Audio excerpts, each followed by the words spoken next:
Yo, yo, yo, welcome to Hard Pass. I am your host, Jacques Slade. Today on the show, we've got logo time courtesy of Shai Gilgeous-Alexander, the AE1 agenda subbing in for the Kobe agenda, an F1 season recap, the week's hottest releases, and of course, a Hard Pass, where we say goodbye to something.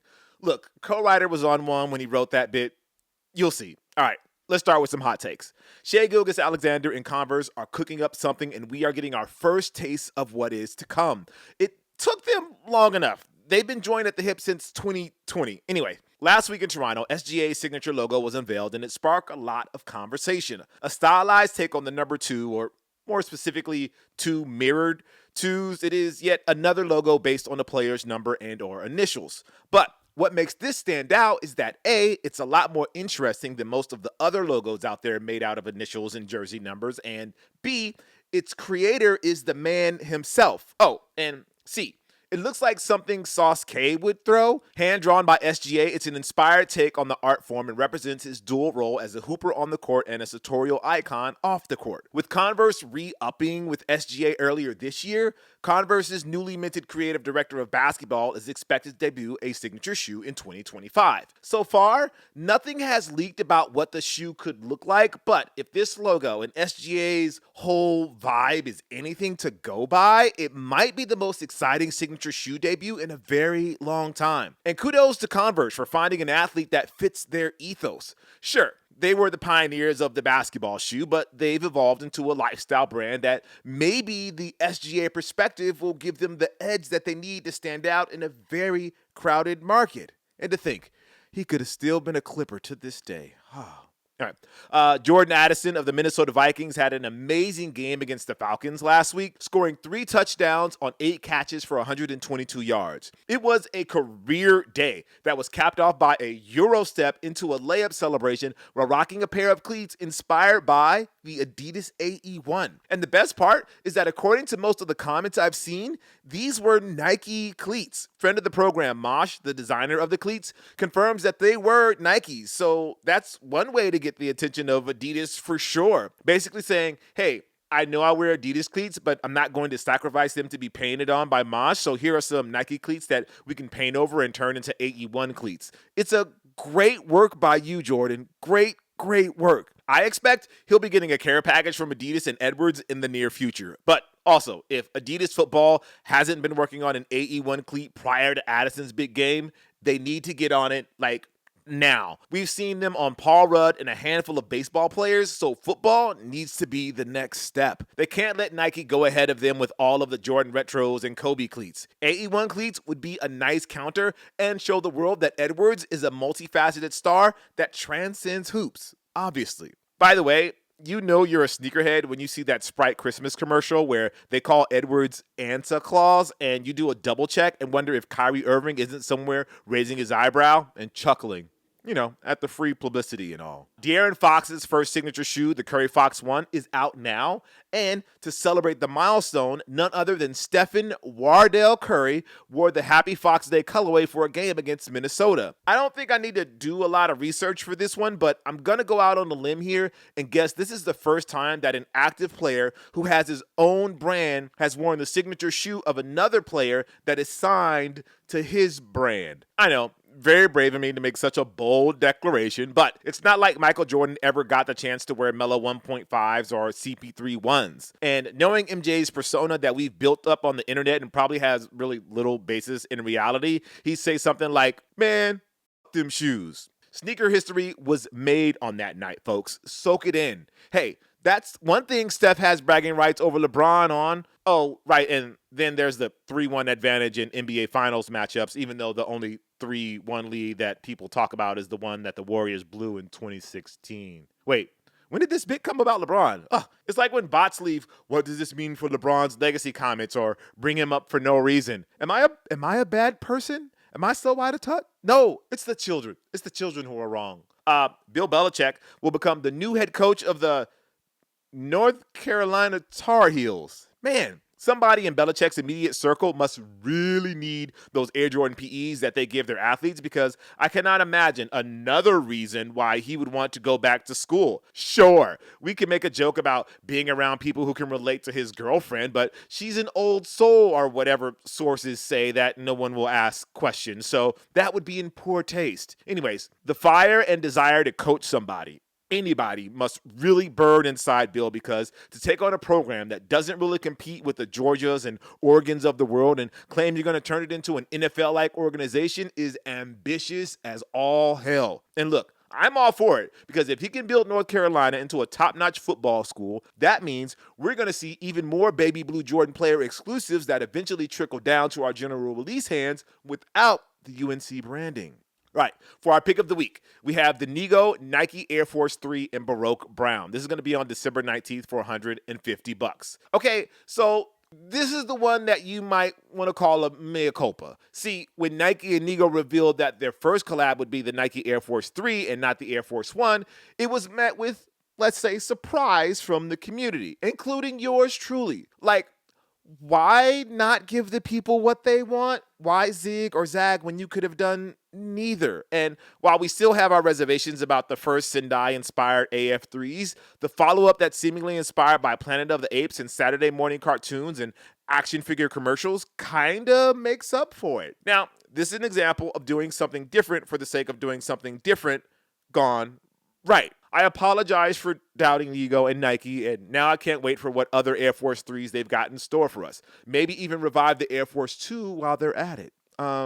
Congratulations are in order for the point guard, Chris Paul. He recently passed Jason Kidd for second on the all-time assist leaders list. With over 12,100 assists in his career, Chris has a ways to go before he can even sniff John Stockton's nearly 16,000 assists. So we're going to go ahead and praise Chris for getting as far as he did, because unless he plans on playing a 24th and 25th season in the NBA, he's not catching Stockton. But yeah, hell of an accomplishment for Chris, who was such a fixture of the Los Angeles sneaker scene during the height of the blog era. It's why we feel weirdly comfortable with calling him Chris, because he was everywhere when he played for that other team in Los Angeles. Whether it was a team event, a promotional thing with Foot Locker, or a Jordan brand function, Chris tried, man. He really tried to establish himself as a staple in the city, even though Staples Center never completely embraced him because he wasn't a Laker. I mean, he should have been a Laker, but we're not the type of the show to speak ill of the dead, so we won't go there.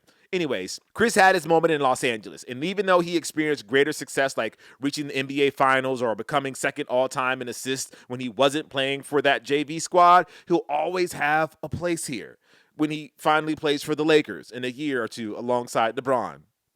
Maybe.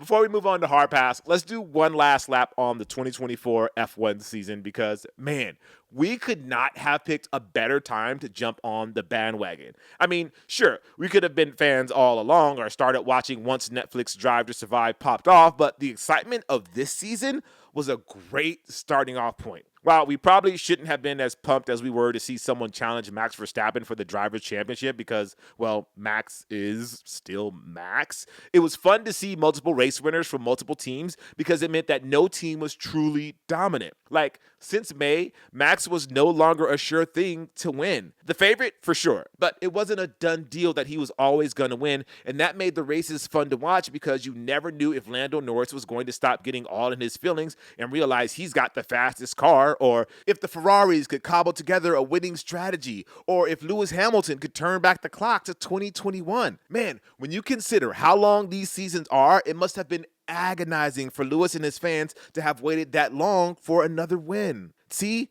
And that's why this was the right year to go all in on F1. That being said, we cannot wait for 2025. Sure, it could all be a letdown and one team and one driver dominates the standings a la Max and Red Bull for the past few years, but don't rain on our parade. There's a lot of stuff to look forward to, like Sir Lewis wearing Ferrari red for the first time. Thankfully, that team is also sponsored by Puma. We're also looking forward to how Lando rebuilds and refocuses after putting up a fight for the Drivers' Championship this past season, and if teammate Oscar Piastri will have something to say about those plans. Max will still be Max, of course. But now he appears to have a full-blown rivalry with Mercedes' George Russell after the two got real feisty in Qatar. When you've got fans trying to figure out the seating arrangement of a driver's dinner on the last week of the season, you know it's about to get spicy, petty, and scandalous. And we're here for it. Fernando Alonso at Aston Martin will continue to be a threat as long as he's on the grid. Alpine and Haas showed some late season form to spice up the middle of the pack teams. And then there's the intrigue at the Red Bull Junior team, who change their name every year as to who will actually be occupying those seats. We're hoping that Yuki Tsunoda will not be in a Red Bull Junior seat next season, because that means he will have been promoted to Red Bull 1 alongside Max, mainly because of the unintentional comedy that will cause both on and off the grid. It's shaping up to be a very interesting 2025 season, the 75th anniversary year. And honestly, we can't wait. All right, it's time for this week's Hard Pass. We'll take a look at something in the culture that just needs to go, like Nike's partnership with RTFK, because, brother, that thing is dead. Like, dead ass dead. D-E-D, dead. 2 weeks ago, RTFK, they revealed that they were shutting down operations. I say 2 weeks ago because the announcement was such a nothing burger that the news of the closure took that long to reach our feeds. While RTFK has one more plan dropped called the Monolith X or whatever by next month, they will transition to a website that showcases digital art. It will include their various projects like digital versions of the Nike Dunk and their collaborations with actual artists like Takeshi Murakami. In other words, it's like an old school Tumblr or photo bucket page that's way too resource heavy and will probably crash your phone or computer if you stay there too long. It's a rather ignominious end to a partnership that was heavily hyped when it was first announced. Like, you could not scroll through a social media feed without someone you follow either praising this move by Nike into the Web3 space as forward thinking and game-changing, or clowning it as the dumbest move ever. It was polarizing, to be for sure, but former Nike CEO John Make More Kobe Protros Donahoe was a believer in the digital future of Nike. From RTFK to Dot Swoosh to Roblox, it was all part of the master plan to make sure you saw the swoosh in not only real life, but in your digital one as well. But alas, it was not meant to be. And now all that's left are the crypto bros and the crypto bots, tomato, arguing with each other about where the next grift is. Oh, wait a second. I am being told that co-writer has sent us a video clip of his reaction to the news of the RTFK shutdown. Okay, let's take a look at this now.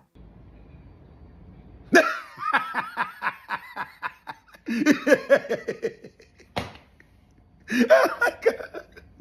Yeah, I should have known better. How the hell did he find a perfect clip of Stephen A saying just to be patient? Man, there was no way he was ever going to show his face. He only does that for our podcast, Too Hard to Pass. Check that out every Tuesday at 2 p.m. Anyways, I'm not like co-writer dancing on the grave of RTFK. I'm more just apathetic to the whole thing. Like, if I'd never heard of the partnership again, I would just assume it was quietly chugging along, pleasing the crypto crowd who keep pumping each other up while drinking massive amounts of copium on Twitter whenever another big bet by a major brand shuts down. By the way, spare me the, well, actually, the crypto market is experiencing a renaissance right now comments. I don't need anybody bro-splaining me anything, especially anything that has to do with crypto and NFTs and metaverses. Like I said, apathy, as in I couldn't care less if the whole thing is in a boom or a bust, period. The cold truth is that RTFK did not survive because at the end of the day, the product that people actually cared about, you know, the actual sneakers that you could wear IRL, was either garishly unappealing at its worst and painfully mediocre at its best. Calling it mid would be a compliment. So let's take a look at the RTFK Dunk Genesis, one of the few products that the partnership managed to actually release. We don't have to talk about the process of getting them because, well, that is dead, but it was hilarious that after what we believed was an exclusive launch to those who attended Complex Con 2023 or were holding certain NFTs, Nike just ended up offering the Dunk Genesis to everybody a day later. We even had nice things to say about the pre-order process a year ago on this show. How is it almost 2025 and Nike proper hasn't done something similar on the sneakers app or elsewhere? It's borderline corporate malfeasance. Anyway, back to the sneakers. So I was able to get a pair of the RTFK Dunks. Did I do anything with them? No. Unboxing video? Nope. YouTube short? Nah. IG reel? No, sir. TikTok before it gets banned? No. It didn't move the needle. Not the needle of views that it might get, but the needle of my interest, honestly. I couldn't get the thing to move past blithering malaise. I'm not even sure what blithering malaise means, but it sure sounds boring, and that's what the whole Artifact project turned out to be. Blah. So who do we have to credit for the end of the artifact of it all? Why, Elliott Hill, of course. Nike's new CEO has a big job ahead of him to fix a lot of problems that John Donahoe left behind. Now, it would be harsh to pin everything on Donahoe, as Nike did experience record-breaking numbers during his tenure. But Donahoe wasn't able to maintain the momentum of his early success, and the bets he made, like focusing on direct-to-consumer strategies and going big in the metaverse, did not pay off. Roblox? Nike Land shut down earlier this year, and we didn't even hear about it until months later, and that's only because we were like, hey, I wonder how Nike Land and Roblox is doing. Nike's Web3 strategy has been super messy, and Hill is here to do the cleanup. And part of that cleanup was taking Artifact out back and putting it out of its misery, honestly. And look, it's not like Nike is totally giving up on exploiting their IP in the digital world. Look no further than their partnership with LEGO, which will include some online components and their large presence in Fortnite's new Kicks integration. Co-Writer fired up Fortnite for the first time in nearly 2 years, and he's pleased to report that you can buy Royal Blue Jordan 1 lows for 1,000 V-Bucks or $8.99 and have everybody from Gohan to Spider-Gwen to Snoop Dogg rock them. Yeah, Snoop wearing Royal Blue Jays sounds about right, even though he has a deal with Skechers. Anyway, Dot Swoosh is still around, I guess, but lately their posts have been about the sneakers that are popping up in Fortnite in partnership with games like EA Sports FC and streamers like Kai Cenat. There is still plenty of potential for Nike to build a digital empire that's not unlike the one they built IRL. It's just going to look a lot different and require collaborations with people and brands people trust, like LEGO and Fortnite, apparently. It's a far cry from the buy digital tokens that may or may not be worth something someday to unlock the opportunity to buy sneakers that no one under the age of 15 should be wearing outside of the house future that was promised to us just 2 years ago, but trust me, it's for the best. Gee, I wonder who could have told Donahoe that none of this was a good idea. Yeah, he's never going to let this go, people.